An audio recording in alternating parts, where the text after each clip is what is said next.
Il était minuit 47. Le genre de silence qui remplit une maison après minuit n'est pas paisible, il est accusateur.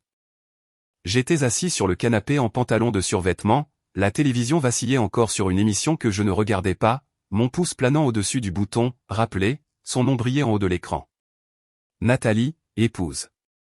Comme si cette parenthèse signifiait encore ce qu'elle voulait dire autrefois. J'ai appuyé. 3e fois ce soir. La sonnerie a bourdonné dans mon oreille comme un parasite. Rien.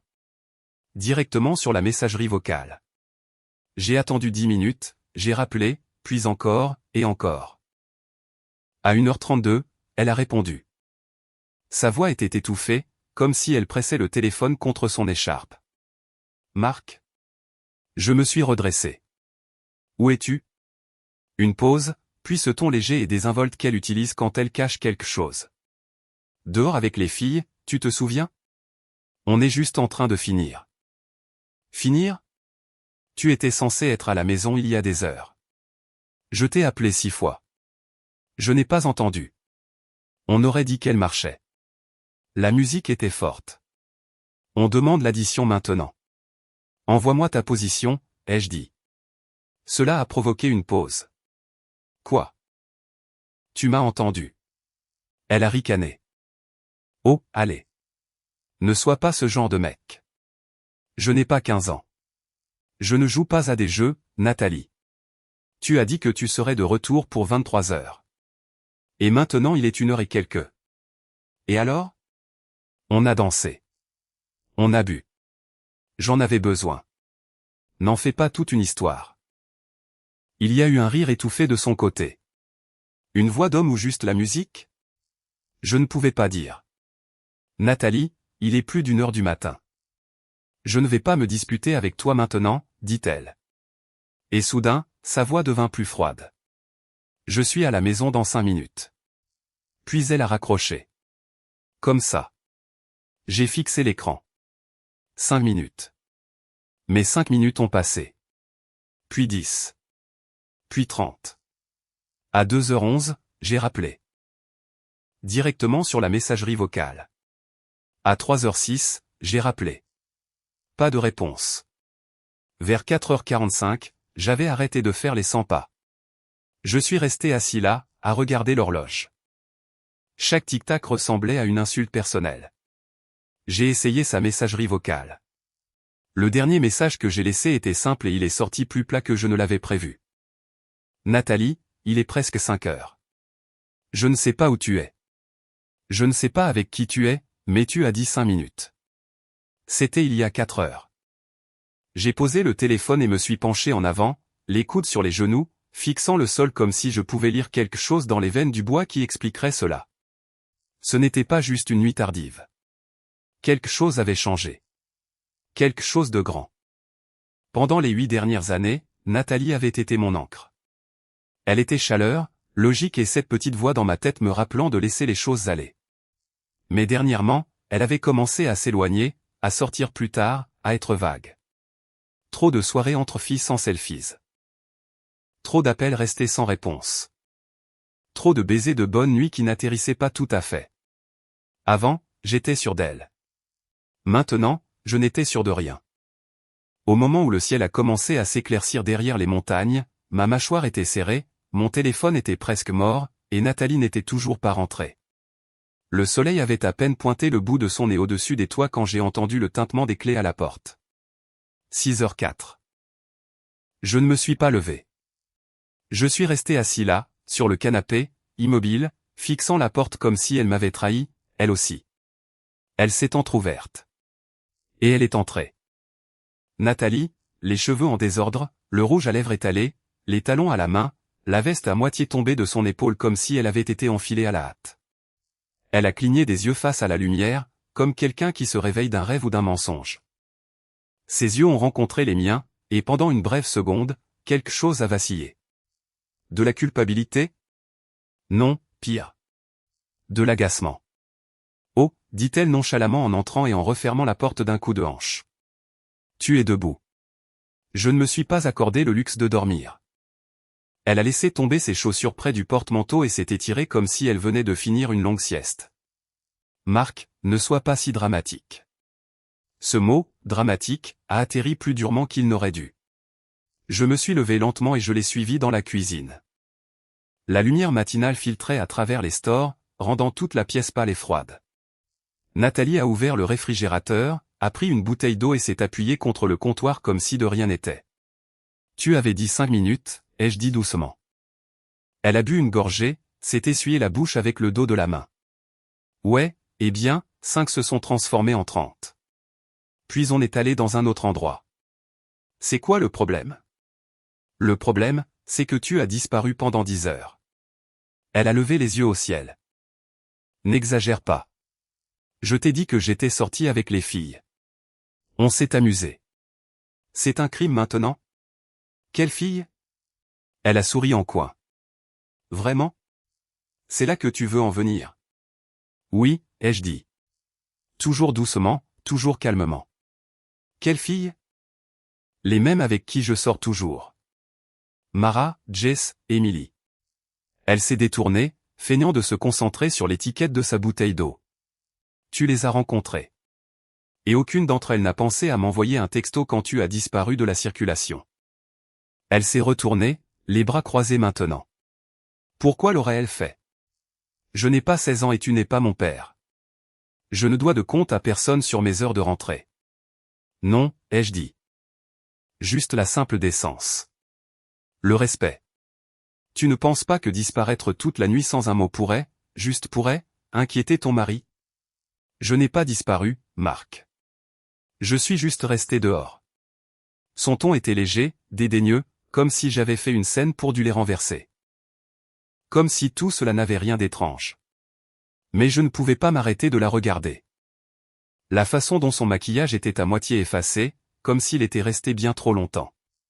La façon dont sa voix avait cette intonation faussement joyeuse. La façon dont elle n'arrivait pas à croiser mon regard. As-tu dormi, ai-je demandé, la voix plus tendue maintenant. Elle a haussé les épaules. Pas vraiment. Sur le canapé chez Émilie pendant 1 heure ou 2. On a discuté, on a perdu la notion du temps. Qu'est-ce que tu attends de moi? La vérité, ai-je dit. Un lourd silence est tombé. Elle m'a regardé. M'a vraiment regardé, et je pouvais voir les rouages tourner dans sa tête. Pas de culpabilité, mais de contrôle. Puis, lentement, elle a souri. Un petit sourire froid. Je t'ai dit la vérité, dit-elle. Tu es juste en colère que ce ne soit pas ce que tu voulais entendre. Je l'ai fixé, ce sourire gravé dans mon esprit. Ce n'était pas un malentendu. Ce n'était pas une incompréhension. C'était de la moquerie. J'ai pris une profonde inspiration, stabilisant ma voix. Tu ne t'es même pas excusé. Pourquoi? Pour être sorti? Pour avoir eu besoin d'une pause de cette lourdeur constante? Elle a fait un geste entre nous comme si nous étions un nuage toxique. Tu rumines. Tu fais la tête. Tu me donnes l'impression de ne plus pouvoir respirer dans ma propre maison. Je me suis appuyé contre le comptoir opposé. Et cette disparition sans un mot. C'était ta façon de respirer. Elle a hoché la tête, sans même avoir honte. Oui, exactement. Je n'ai pas répondu tout de suite, je suis resté là, laissant le silence s'étirer. Tu sais ce qui me fait peur, ai-je finalement demandé. Pas que tu sois resté dehors. Pas même que tu mentes peut-être. Quoi alors, a-t-elle défié? C'est que tu te fiches de l'image que ça donne. Que tu sois rentré comme si de rien n'était. Elle a penché la tête. Peut-être qu'il ne s'est rien passé. Ce sourire, encore. J'ai laissé le silence lui répondre. Puis je me suis retourné, j'ai marché vers le couloir sans un mot. Derrière moi, j'ai entendu la porte du réfrigérateur s'ouvrir à nouveau, le tintement d'une bouteille, le faible son de son fredonnement, comme si tout allait bien, comme si elle n'avait pas allumé une mèche qu'elle ne pourrait pas éteindre. Le lendemain matin au travail, j'ai fixé mon moniteur pendant près d'1 heure sans voir un seul mot. Les feuilles de calcul se brouillaient. Mes doigts planaient au-dessus du clavier, gelés. Je ne pouvais pas me concentrer. Ma tête revenait sans cesse à ce petit sourire suffisant que Nathalie arborait en balayant tout d'un revers de main, comme si ce n'était rien, comme si je n'étais rien. Vers 10h30, je n'en pouvais plus. J'ai pris mon téléphone et je suis sorti du bureau dans l'air froid de Denver, le vent des montagnes mordant mes manches. Mon cœur battait plus fort qu'il n'aurait dû alors que j'ouvrais la liste de contacts de Nathalie, faisant défiler son groupe de yoga, ses cousins, ses collègues, jusqu'à ce que je les trouve. Mara, Jess, Emily. Les filles de la soirée entre filles. J'ai commencé par Jess. Elle a répondu à la deuxième sonnerie. Et Marc, tout va bien? J'ai gardé un ton léger. Ouais, je me demandais juste comment s'était passée la soirée d'hier. Nathalie a dit que vous vous étiez éclaté. Jess a hésité. Oh, oui. Oui, c'était amusant. Bruyant. On est allé en ville, on a fait 2 endroits, je crois. Tu crois? Ai-je demandé, essayant de ne pas laisser paraître mon scepticisme. Elle a eu un petit rire. Ben, tu sais ce que c'est. Les verres, la danse, tout se mélange un peu. Bien sûr, ai-je dit. Vous êtes toutes rentrées ensemble? Pas vraiment. Je crois que Mara est partie tôt et Emily est allée chez son copain. Nathalie est restée plus longtemps, je pense. Ma prise sur le téléphone s'est resserrée. Avec qui était-elle? Une autre pause. Celle-ci plus longue. Je veux dire, des gens du bar. Je ne sais pas exactement. Je suis parti vers minuit. Tu devrais probablement lui demander, non, ai-je dit, me forçant à rire. Je vérifiais juste. J'ai raccroché et j'ai immédiatement appelé Emily. Et, Marc. Tout va bien?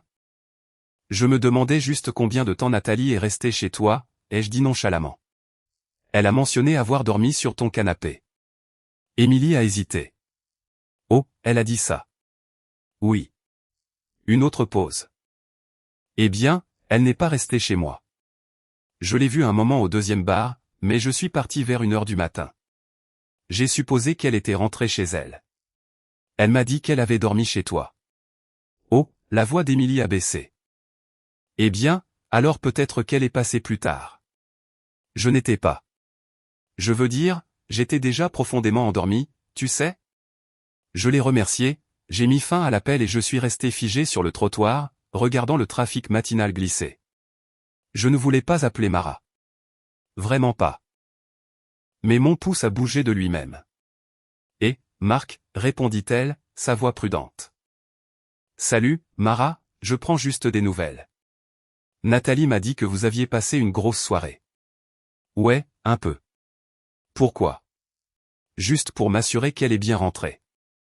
Elle est rentrée tard. Mara a soupiré à l'autre bout du fil. Marc, je ne sais pas ce qu'elle t'a dit, mais je n'étais même pas là. Mon cœur a raté un battement. Quoi? Je ne suis pas venu. J'ai eu une intoxication alimentaire. Jess lui a dit que je ne venais pas à temps, est-ce que Nathalie a dit que j'étais avec elle? Elle a dit que vous étiez toutes les trois là. Il y a eu une longue pause. Puis doucement, je me doutais qu'elle pourrait dire ça. Écoute, je ne veux pas me mêler de quoi que ce soit. Mara, s'il te plaît, ai-je dit, la voix brisée. Je ne suis pas en colère contre toi. J'ai juste besoin de la vérité. Un autre soupir. Puis, avec une clarté réticente, je ne connais pas toute l'histoire, mais Jess a mentionné que Ryan était passé. Tout s'est arrêté en moi. Ryan. L'ex de Nathalie. Je connaissais ce nom comme on connaît l'odeur du feu. Mara a continué, sa voix devenant plus basse. Je pensais que tu savais. Jess a dit qu'elle était partie vers minuit, mais Ryan était toujours là. Nathalie aussi. J'ai fermé les yeux. Ma prise sur le téléphone s'est transformée en un étau. Merci, Mara, ai-je réussi à dire. C'est tout ce dont j'avais besoin. J'ai raccroché. Le vent froid a balayé mon visage, mais je ne l'ai pas senti. Ryan. Il était là. Elle m'avait dit que c'était une soirée entre filles, qu'elle avait besoin d'air, qu'elle avait dormi sur un canapé, mais c'était lui. L'homme qu'elle m'avait un jour décrit comme une simple erreur de son passé. Celui qu'elle disait n'avoir plus de place dans sa vie. Celui qui l'avait trompée quand elle avait 26 ans, l'avait brisée et l'avait laissé pleurer pendant des semaines. Celui qu'elle qualifiait de toxique. Et maintenant, elle était de retour dans la même pièce que lui. La trahison n'a pas frappé comme une explosion. Elle s'est installée comme une maladie lente et insidieuse. Une goutte de poison se propageant dans mon sang. Je n'ai pas crié. Je n'ai pas jeté le téléphone. Je suis resté là, l'estomac vide, la mâchoire si serrée que je pouvais l'entendre claquer. Un mensonge était une chose, mais l'impliquer lui, c'était une blessure d'un autre genre. Et quelque chose en moi, quelque chose de profond, a commencé à changer. J'ai entendu ses talons avant de la voir, claquant sur le parquet comme des signes de ponctuation dans une conversation à laquelle je n'étais pas invité. Elle est entrée avec un café à la main, comme si c'était un mardi comme les autres. Cheveux fraîchement brossés, joues légèrement rosées, clés se balançant à ses doigts. Elle les a jetés dans le bol près de la porte et a enlevé son manteau comme si de rien n'était. « Salut », dit-elle légèrement. « Tu as mangé ?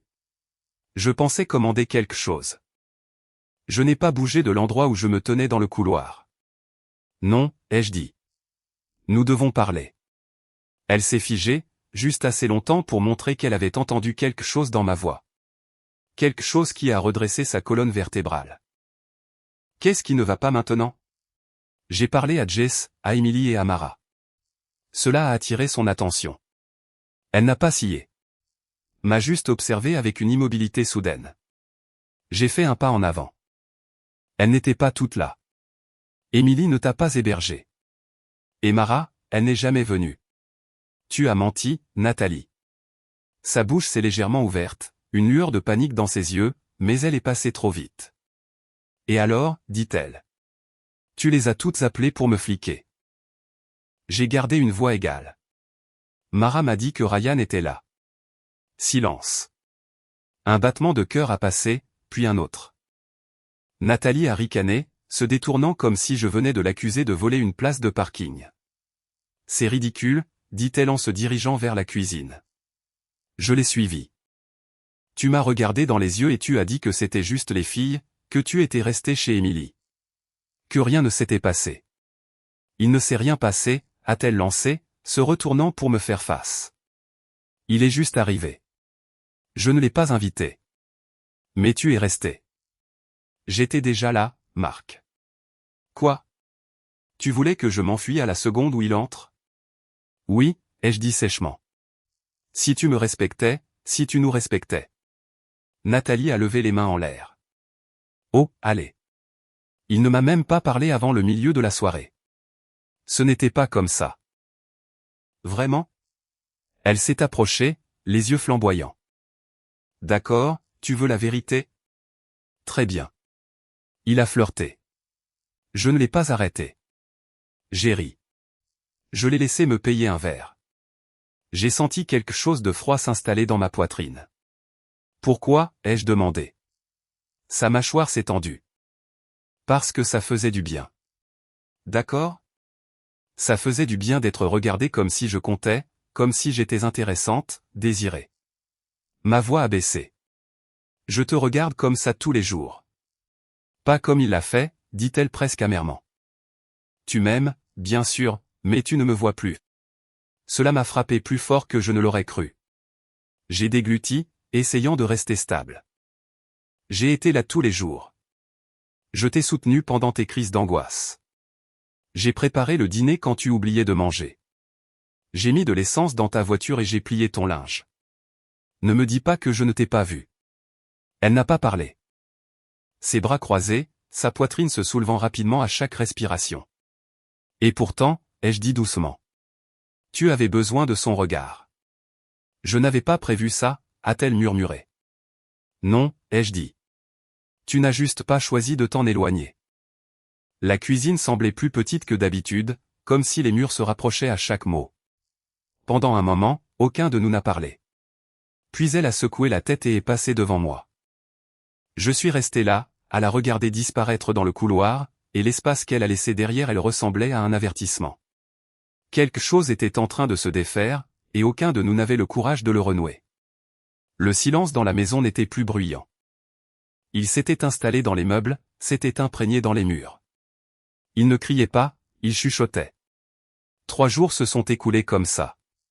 3 matins à se croiser dans la cuisine, avec du café froid et des réponses de plus en plus courtes. Pas de dispute, pas d'excuses, juste le silence. Et puis, Jeudi soir, elle a jeté l'allumette. J'étais assis à la table de la salle à manger, mangeant des restes de lasagne dans une barquette en aluminium, quand elle est apparue dans l'encadrement de la porte, bien habillée. Un haut noir moulant, un maquillage subtil mais plus prononcé que d'habitude. Ce parfum qu'elle portait quand elle voulait être remarquée. Je n'ai pas dit un mot, je l'ai juste regardée. Elle s'est appuyée contre le cadre de la porte, son téléphone dans une main, faisant défiler comme si elle s'en fichait, mais ses yeux revenaient sans cesse vers moi, attendant une réaction que je ne lui donnais pas. Finalement, elle s'est éclaircie la gorge et a dit, d'un ton cool, désinvolte, répété, « Je sors ce soir ». J'ai posé ma fourchette, je me suis essuyé la bouche. D'accord.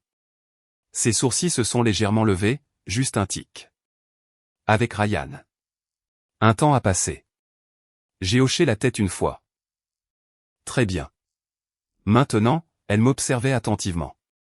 Tu m'as entendu? Je t'ai entendu. Toujours aucun changement dans ma voix. Toujours aucune trace de l'homme que j'étais. Blessé, sur la défensive, suppliant. Cet homme n'existait plus. Nathalie a croisé les bras. Tu t'en fiches. Je me suis adossé à ma chaise, la regardant calmement dans les yeux. Tu es une adulte. Tu peux aller où tu veux. Coucher avec qui tu veux. Elle a cligné des yeux, prise au dépourvu. Ce n'est pas ce que je. Tu as fait entrer son nom dans cette maison, Nathalie. Tu as fait ce choix. Alors s'il est ce que tu veux, je ne t'arrêterai pas, vas-y. Le silence qui a suivi était différent maintenant. Pas froid, mais tranchant. Elle ressemblait à quelqu'un qui s'attendait à un coup de poing mais qui recevait une poignée de main à la place. Waouh, a-t-elle marmonné, à moitié en riant. Tu ne t'en soucies vraiment plus. J'ai repris ma fourchette. Si, énormément. Mais à un certain point, Nathalie, se soucier s'est transformé en survie. Sa respiration s'est bloquée, mais elle a essayé de le couvrir par un ricanement. Je ne fais pas ça pour te blesser. J'ai juste besoin d'espace. J'ai besoin de me retrouver. Alors fais-le, ai-je dit, sans même la regarder maintenant. Tu es libre. Elle m'a fixé un moment, les bras serrés sur sa poitrine. La confiance qu'elle arborait en entrant avait commencé à glisser, comme une robe de 2 tailles trop grande. Je ne me suis pas levé de ma chaise. Je n'ai pas demandé où elle allait, à quelle heure elle rentrerait, ou si elle était sûre. Et ce silence, mon silence, a fait plus de dégâts que n'importe quelle dispute n'aurait jamais pu en faire. Elle a attrapé son sac à main et s'est tournée vers la porte, mais avant de partir, elle s'est arrêtée. Tu sais, avant, tu te battais pour moi. J'ai finalement levé les yeux. Avant, tu valais la peine que je me batte. Sa bouche s'est ouverte, mais aucun son n'est sorti. Puis elle a juste secoué la tête, comme si c'était moi qui avais franchi la ligne. Elle est sortie sans un autre mot. Mais cette fois, je ne l'ai pas suivie. Et pour la première fois depuis que tout a commencé, j'ai senti quelque chose comme la paix s'installer dans la pièce.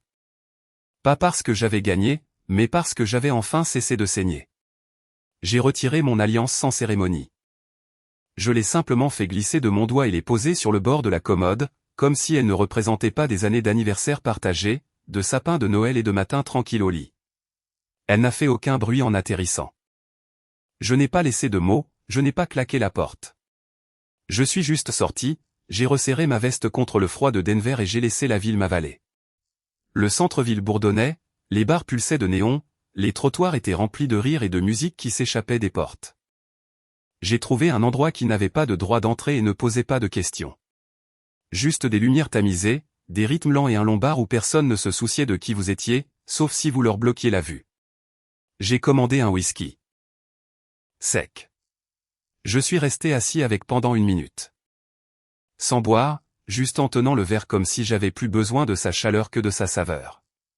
C'est là que je l'ai vue, 2 tabourets plus loin, silencieuse, ne consultant pas son téléphone, ne faisant pas semblant de rire avec des amis. Juste là. Elle avait ce regard. Les épaules un peu trop droites, le sourire un peu trop fatigué, comme quelqu'un qui essaie d'aller bien dans une pièce pleine de gens qui ne sauront jamais qu'elle ne l'est pas. J'ai jeté un autre coup d'œil dans sa direction, puis j'ai pris une décision, je me suis glissé sur un tabouret, en laissant un entre nous. Juste assez d'espace pour ne pas paraître menaçant. On dirait que vous détestez cet endroit un peu moins que moi, ai-je dit. Elle s'est retournée, Surprise au début, mais son sourire est venu facilement. Fatigué, mais réel. C'est si évident que ça? J'ai haussé les épaules. Il faut en être un pour en reconnaître un. Elle a tendu la main. Rachel. Marc. Nous nous sommes serrés la main. Pas de pression, pas de faux semblant. Vous venez souvent ici, Marc, a-t-elle demandé avec un sourire en coin. Seulement les soirs où ma femme sort avec son ex. Cela la fait rire. Pas un grand rire, mais quelque chose de doux et de complice. J'imagine qu'on est dans le même club alors, dit-elle. Mon mari m'a quitté il y a 3 mois. Il a dit qu'il était tombé amoureux de quelqu'un qui le faisait se sentir jeune. J'ai grimacé. Aïe. Elle a siroté sa boisson. Ouais. Une prof de yoga de 24 ans. Elle ne se souvient probablement même pas de MySpace. J'ai ri, puis j'ai désigné son verre d'un signe de tête. Je peux vous en offrir un autre? Elle a penché la tête. Seulement si vous me dites ce que vous avez laissé derrière vous pour finir ici. Mon alliance, ai-je dit simplement. Rachel n'en a pas demandé plus. N'a pas insisté. Nous avons parlé de choses insignifiantes, de mauvais films, des pires rendez-vous, des frites les plus surcotées de Denver. Mais plus nous parlions, plus j'avais l'impression de respirer. Comme si j'avais oublié ce que c'était que de s'asseoir en face de quelqu'un sans avoir l'impression d'échouer simplement en existant. Elle n'essayait pas d'être charmante. Je n'essayais pas d'impressionner. Nous n'étions que 2 personnes partageant un peu de chaleur dans un endroit froid. Et quand le barman est venu pour fermer l'addition, Rachel m'a jeté un coup d'œil et a dit « Merci pour le verre, Marc, et pour la compagnie. » J'ai souri. Merci de m'avoir rappelé que je ne suis pas invisible. Elle a levé son verre. À ne pas être invisible. Nous avons trinqué, et pour la première fois depuis longtemps, je ne me sentais pas vide. Le bar se vidait à l'approche de minuit. La plupart des clients avaient soit titubé dans les rues, soit étaient trop ivres pour continuer à flirter avec des inconnus. Mais Rachel et moi, nous étions toujours là, 2 survivants presque sobres dans une mer de regrets bredouillés. Nous nous étions installés dans une banquette d'angle, quelques verres vides entre nous, les lumières du plafond vacillant comme une vieille bobine de film. Elle me racontait son pire premier rendez-vous, quelque chose à propos d'un magicien qui ne cessait de faire des tours de cartes en pleine conversation, et je riais plus fort que je ne l'avais fait depuis des mois. Au milieu d'un rire, mon téléphone a vibré. Je ne voulais pas regarder. J'étais heureux, et ce sentiment était encore assez nouveau pour m'effrayer. Mais l'écran s'est rallumé. Nathalie. Message texte. Pourquoi est-ce que ton alliance est à la maison? J'ai fixé le message, le souffle coupé. L'alliance. Elle l'avait remarqué. J'ai senti Rachel me regarder. Tout va bien, a-t-elle demandé doucement. J'ai tourné l'écran vers elle. Elle l'a lu, puis s'est adossée, les sourcils levés. Ça explique ton humeur de ce soir. Je n'ai rien dit tout de suite. J'ai juste regardé ce message comme si c'était une question dont je ne connaissais pas la réponse. Puis, sans trop réfléchir, j'ai fait quelque chose que je n'avais pas prévu. J'ai tourné l'appareil photo, me suis légèrement penché.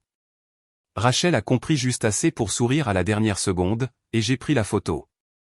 Moi et elle, riant sous la faible lumière des néons, ressemblant à 2 personnes qui avaient leur place à ce moment-là. J'ai tapé 2 mots en dessous. Je vais bien. Et j'ai envoyé. Il n'a fallu que 10 secondes pour que mon téléphone sonne. Nathalie. J'ai soupiré et j'ai répondu. Qu'est-ce que c'est que ça, a-t-elle aboyé avant même que je puisse parler. Bonsoir à toi aussi, ai-je dit calmement. Ne joue pas avec moi, Marc. Qui est-ce? Le rire discret de Rachel s'est élevé de l'autre côté de la table, et ce son, léger, insouciant, réel, a traversé le récepteur. Nathalie l'a entendu. Oh mon Dieu, a-t-elle sifflé. Tu es vraiment avec quelqu'un. J'ai fait tourner la glace fondante dans mon verre. Tu es sorti avec Ryan. Ou tu as oublié? Ce n'est pas la même chose. Pourquoi pas, ai-je demandé, la voix plate. Parce que je n'ai pas menti à ce sujet. Elle est restée silencieuse une seconde. Puis sa voix est revenue, plus vive. Tu es mesquin. Non, ai-je dit. Je me détends. Cela l'a fait bafouiller. Te détendre avec une femme au hasard dans un bar. Elle s'appelle Rachel. Plus de silence. Tu as laissé ton alliance sur la commode, dit-elle, la voix basse et venimeuse. C'est exact. Je n'arrive pas à croire que tu fasses ça. J'ai fixé la table rayée, la faible pulsation de la musique vibrant à travers mes coudes. Et pourtant, nous y voilà. Je te jure, Marc. Je dois y aller, ai-je dit, la coupant doucement. Prends soin de toi. Et j'ai raccroché. J'ai posé le téléphone. L'air autour de moi était soudainement plus léger. Pas parce que c'était facile, mais parce que c'était fini. Rachel a penché la tête. C'était ta femme? Ex-femme. Bientôt. Elle n'a pas insisté, m'offrant juste un doux sourire. Eh bien, j'ai bien aimé notre photo. J'ai souri en retour. Moi aussi. Nous n'avons plus parlé de l'alliance après ça. Ni du message. Ni de Nathalie. Nous sommes restés assis là, dans cette banquette tranquille. Deux personnes qui n'essayaient d'être rien d'autre que présentes. Et dans cette petite tranche de quiétude baignée de néon, j'ai enfin commencé à me sentir à nouveau moi-même. Je suis entré par la porte d'entrée à 2h07 du matin. Sans me faufiler, sans marcher sur la pointe des pieds. Je l'ai refermé derrière moi avec le même calme avec lequel j'étais parti, sauf que quelque chose avait changé. Je ne me sentais plus lourd. Je ne ressentais rien qui devait être caché. Mais elle attendait. Nathalie se tenait au milieu du salon, pieds nus en leggings et avec un de mes vieux sweatshirts. Ses bras étaient croisés fermement, mais ses allées et venues avaient le rythme nerveux de quelqu'un qui essaie de répéter un monologue qu'il sait sur le point de s'effondrer. Dès qu'elle m'a vu, ça a commencé. Alors c'est ce qu'on fait maintenant, a-t-elle lancé. Sortir avec des inconnus jusqu'à 2h du matin comme si tu avais encore 20 ans. Je n'ai pas répondu tout de suite. J'ai juste posé mes clés dans le bol, je suis entré dans le salon et j'ai jeté ma veste sur le dossier du canapé. Elle s'est avancée. Ne fais pas comme si de rien n'était. J'ai vu la photo, Marc. Je sais, ai-je dit d'un ton égal. Tu pensais que c'était malin, de parader avec une femme au hasard comme si tu étais en vacances de printemps. Tu crois que ça te donne l'air fort? J'ai eu un demi-haussement d'épaule. Je n'essayais pas d'avoir l'air fort. Oh, ne me serre pas ce ton calme, a-t-elle craché. Tu es en colère. Tu es blessé. C'est pour ça que tu l'as fait, pour te venger. Je l'ai finalement regardé. Vraiment regardé. Cheveux relevés en un chignon désordonné. Visage marbré par le stress ou peut-être par des larmes qu'elle n'admettrait pas. Elle avait l'air moins en colère que désemparée, comme si le sol s'était dérobé sous ses pieds et qu'elle ne savait plus où se tenir. Tu veux la vérité, ai-je demandé. Oh, je t'en prie, a-t-elle rétorqué. Je ne suis pas sorti pour te blesser. Je suis sorti pour me sentir normal. Pour me souvenir de qui j'étais avant ça, avant les mensonges. Avant Ryan. Avant de commencer à me sentir comme un figurant dans mon propre mariage. Ses bras sont légèrement tombés. Tu déformes tout. Non, ai-je dit, plus vivement maintenant. C'est toi qui as tout déformé à la seconde où tu as franchi cette porte à 6h du matin en prétendant que rien ne s'était passé. Tu m'as menti en face, Nathalie. Je ne t'ai pas trompé, a-t-elle riposté. Mais tu en avais envie, ai-je dit. Et tu avais besoin que je sois trop engourdi ou trop passif pour appeler ça par son nom. Ses yeux se sont plissés. Tu n'es pas exactement innocent. J'ai élevé la voix, pas en criant, mais plus fort que je ne me l'étais permis depuis des semaines. Parce que j'ai pris une photo avec quelqu'un qui voulait vraiment me parler, qui ne me traitait pas comme du papier peint. Tu réagis de manière excessive. Non, je réagis enfin. Elle a fait un pas en arrière, le visage dur. Tu penses que cette Rachel se soucie vraiment de toi? Tu penses qu'elle est une solution magique? Non, ai-je dit. Elle n'est pas une solution. Elle est un rappel que je suis toujours une personne. Que je peux encore rire. Que je n'ai pas à me recroqueviller chaque fois que j'entre dans une pièce avec toi. Elle a ouvert la bouche, mais aucun mot n'est sorti. Je pouvais le voir derrière la défensive, la douleur qu'elle ne savait pas nommer. Tu penses que ça a commencé avec Ryan, ai-je demandé, la voix plus basse maintenant. Non. Ça a commencé la première fois que je t'ai senti t'éloigner. Quand je te demandais comment s'était passée ta journée et que tu haussais les épaules. Quand je prenais ta main et que tu la retirais comme si je t'avais brûlé. Des larmes ont rempli ses yeux, mais elle les a refoulées avec une vitesse exercée. Je ne voulais pas que ça arrive, a-t-elle murmuré. Je sais. Nous sommes restés là, au milieu de la pièce, non pas comme des ennemis, mais comme quelque chose de pire. Des gens qui savaient autrefois comment s'aimer, mais qui avaient oublié le chemin du retour. Pendant un moment, aucun de nous n'a parlé. Puis elle a rompu le silence. Est-ce que tu veux arranger les choses? Je n'ai pas répondu. Non pas parce que je ne savais pas, mais parce que je n'étais pas sûr que la réponse importait encore. Le silence qui a suivi n'était pas comme avant. Ce n'était pas de la tension ou de la confusion. Ce n'était pas l'espace entre les mots d'une dispute. C'était le calme qui vient après que tout a déjà été dit. Nous n'avons pas beaucoup parlé les jours suivants. Elle est restée dans la chambre d'amis. Je suis resté à l'écart. Nous nous déplacions l'un autour de l'autre comme des fantômes, occupant la même maison, mais pas le même monde. Elle faisait du café. Je jetais le mien et partais. Je pliais le linge. Elle n'y touchait pas. Nous étions deux personnes vivant les derniers jours d'une vie qui était déjà terminée.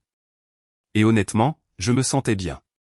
Pas en colère, pas amer, juste fini.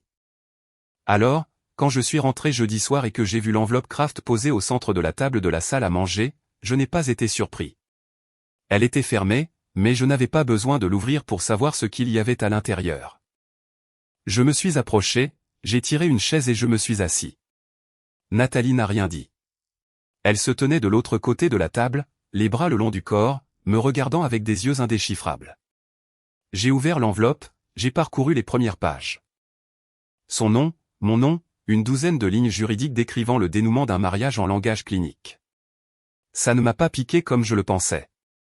Tu as déjà signé, ai-je demandé doucement. Elle a hoché la tête une fois. J'ai pris le stylo de l'enveloppe et j'ai signé là où il le fallait. Sans cérémonie, sans hésitation. Quand j'ai eu fini, j'ai rebouché le stylo et je l'ai fait glisser sur la table. Elle ne l'a pas pris. Elle m'a juste fixé. C'est tout, ai-je demandé. Ses lèvres se sont entr'ouvertes comme si elle allait dire quelque chose, mais rien n'est venu. J'ai attendu un instant, puis je me suis levé, j'ai pris les papiers et je les ai posés sur le comptoir. Derrière moi, je l'ai entendu inspirer brusquement. C'est tout. Juste comme ça. Je me suis retourné. Il fallait un discours? Elle a cligné des yeux. Je pensais juste. Je ne sais pas, que je te supplierais, ai-je demandé. Que je pleurais. Que je jetterais quelque chose. Je pensais que ça te toucherait plus, dit-elle, et les mots sont tombés comme des cailloux dans un étang calme. Je me suis adossé au comptoir. Je m'en suis soucié assez pour y survivre. Je m'en suis soucié assez pour lâcher prise avant que ça ne devienne quelque chose de plus laid. Elle a détourné le regard. Je ne pensais pas que tu signerais vraiment. J'ai signé, ai-je dit. Pas parce que j'ai cessé d'aimer ce que nous avions, mais parce que tu as cessé de l'aimer en premier. Elle a tressailli comme si je l'avais frappée, puis s'est retournée et est partie. 10 minutes plus tard, j'ai entendu des tiroirs s'ouvrir, la porte du placard grincer, des fermetures éclairs, le bruit sourd des roulettes de sa valise traînant sur le sol. Elle n'a pas dit au revoir en passant devant le salon. Je ne l'ai pas suivie. Je n'ai pas demandé où elle allait. Je n'ai pas proposé mon aide. Je n'ai pas suggéré qu'elle reste pour la nuit. Elle s'est arrêtée à la porte d'entrée, la main sur la poignée, le corps raide. Et pendant un instant, elle est restée là. Mais quoi qu'elle cherchait, un dernier mot, une lueur de l'homme qui pourrait encore courir après elle, n'était plus là. Elle est partie, et la porte s'est refermée doucement derrière elle. Je suis resté seul dans la cuisine, les documents toujours sur le comptoir. J'aurais dû me sentir brisé, mais ce n'était pas le cas. Je me sentais clair, comme si je pouvais enfin m'entendre penser à nouveau, comme si je me souvenais enfin du son de ma propre respiration. La paix ne vient pas toujours avec des célébrations. Parfois, elle prend la forme d'une pièce calme, d'une main stable et du son d'une valise qui s'éloigne pour la dernière fois. L'invitation est arrivée sous la forme d'un SMS de groupe. La réunion estivale annuelle de Mara.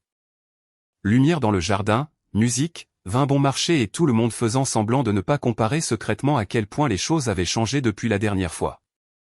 Je n'avais pas prévu d'y aller, mais Rachel a souri quand je lui ai montré l'invitation et a dit « Tu devrais. Tu n'as plus rien à cacher. » Alors, nous y sommes allés. C'était une soirée chaude, le genre où l'air porte l'odeur de la nourriture grillée et des bougies à la citronnelle. Les rires fusés du jardin et des guirlandes lumineuses se balançaient au-dessus de nous quand nous sommes entrés. Je n'avais pas vu la plupart de ces gens depuis le mariage. Certains ont offert des sourires hésitants. D'autres ont jeté un coup d'œil à ma main, toujours sans alliance. Puis je l'ai vue, Nathalie. Elle est arrivée 10 minutes après nous, vêtue d'une robe blanche, s'accrochant fermement au bras de Ryan comme si elle s'ancrait à quelque chose qui pourrait dériver. Et il avait l'air de s'ennuyer. Quelques personnes les ont salués, mais l'énergie a changé. On pouvait le sentir. Le poids subtil de trop de regards, de trop d'histoires, assis sur des chaises de jardin en plastique. Rachel s'est penchée pour me murmurer, « C'est lui ?» J'ai hoché la tête une fois. C'est Ryan. Et elle, on dirait qu'elle joue pour un public. Elle l'a toujours fait, d'une certaine manière, ai-je dit. Nous n'avons pas fait d'efforts pour leur parler, mais nous ne les avons pas évités non plus. Nous existions de part et d'autre de la même fête, comme deux chapitres d'un livre que personne ne voulait relire à voix haute. Mais de temps en temps, je surprenais Nathalie en train de regarder de notre côté. Rachel et moi avons parlé aux gens. Nous avons ri. Je lui ai tenu la main ouvertement, et Nathalie a tout vu. Environ 1 heure plus tard, je les ai vus se disputer. Pas en criant, mais il n'était pas nécessaire d'entendre les mots pour savoir que ça n'allait pas. Ryan n'arrêtait pas de regarder son téléphone, se désengageant pendant que Nathalie gesticulait vivement. Son sourire avait disparu. Sa prise sur son bras était devenue rigide. Et puis, comme ça, ils sont partis. Pas d'au revoir, pas de remerciements, juste le bruit sec de ses talons sur le trottoir et ses jurons marmonnés derrière elle. Je les ai regardés partir et, pour la première fois, je n'ai pas ressenti grand-chose. Rachel a serré ma main. Elle n'est pas heureuse. Je sais, ai-je dit. Mais ce n'est plus ma responsabilité. Elle a souri doucement. Tu as le droit de te sentir bien avec ça. J'ai regardé les gens que je n'avais pas vus depuis des années, les lumières, elle. Je me sens libre, ai-je dit. Nous avons trinqué avec des gobelets en plastique et nous sommes installés dans la soirée. Pas triomphant, pas suffisant, juste libre. C'est Émilie qui me l'a dit. Nous prenions un café en ville, quelque chose de décontracté, rien de profond. Quand elle s'est penchée sur la table et a dit, « Je suppose que tu as entendu pour Nathalie. » Je n'y avais pas pensé. Je n'avais pas pensé à elle depuis des semaines, peut-être plus longtemps. J'ai penché la tête. Qu'est-ce qui s'est passé? Émilie a soupiré, remuant distraitement son thé. Ryan est parti. Il a juste disparu. A pris ses économies, a retiré son nom du bail, a bloqué son numéro. Elle vit chez sa sœur maintenant. Je n'ai pas répondu tout de suite. J'ai juste laissé les mots s'installer. Pas avec choc, ni même satisfaction, juste de l'immobilité. Elle ne voulait pas que je te le dise, a ajouté Émilie. Mais j'ai pensé que tu devais savoir. J'ai hoché la tête. Merci. La conversation a continué. Nous avons parlé du travail, du temps, d'un nouveau café qui venait d'ouvrir sur Colfax. Mais l'image m'est restée, Nathalie de nouveau seule. Pas de projecteur, pas d'applaudissements, juste elle et les conséquences qu'elle a tant essayé de fuir. Je ne me sentais pas suffisant, je n'ai pas exulté. Quoi qu'elle ressente maintenant, elle devait le porter seule. Parce que c'est ce qui arrive quand on continue à chercher des miroirs dans les yeux des autres. Tôt ou tard, ils arrêtent de vous renvoyer votre reflet. Ce soir-là, je me suis assis sur mon porche avec Rachel, une couverture sur nos jambes, les derniers jours de l'été flottant dans l'air. Elle a posé sa tête sur mon épaule. Ça va? J'ai hoché la tête. Je pensais juste à elle 1 minute, ai-je admis. Mais pas comme avant. Elle ne me manque pas. Je la comprends, maintenant. Rachel a levé les yeux. Et j'espère qu'elle trouvera la paix un jour, ai-je dit. Mais j'ai enfin fini d'essayer de porter ce qu'elle a brisé. Elle n'a rien dit, a juste pris ma main. Et nous sommes restés là, dans le silence, enveloppés dans quelque chose de réel, de simple. Il a fallu tout perdre pour me souvenir de qui j'étais. Et maintenant, je suis quelqu'un qui ne supplie pas pour être choisi. Je suis quelqu'un qui se choisit. Et c'était la fin de mon histoire. Mais il y a une chose qui me reste en tête. Quand Nathalie a fait ses valises après que j'ai signé les papiers du divorce, Quand elle est partie sans dire au revoir, était-ce son dernier acte d'orgueil ou son premier pas vers le changement? A-t-elle fait ce qu'il fallait, ou simplement ce qui était le plus facile? Dites-moi ce que vous en pensez dans les commentaires. Et si cette histoire vous a touché d'une manière ou d'une autre, cliquez sur le bouton « J'aime » et abonnez-vous. J'ai d'autres histoires à raconter.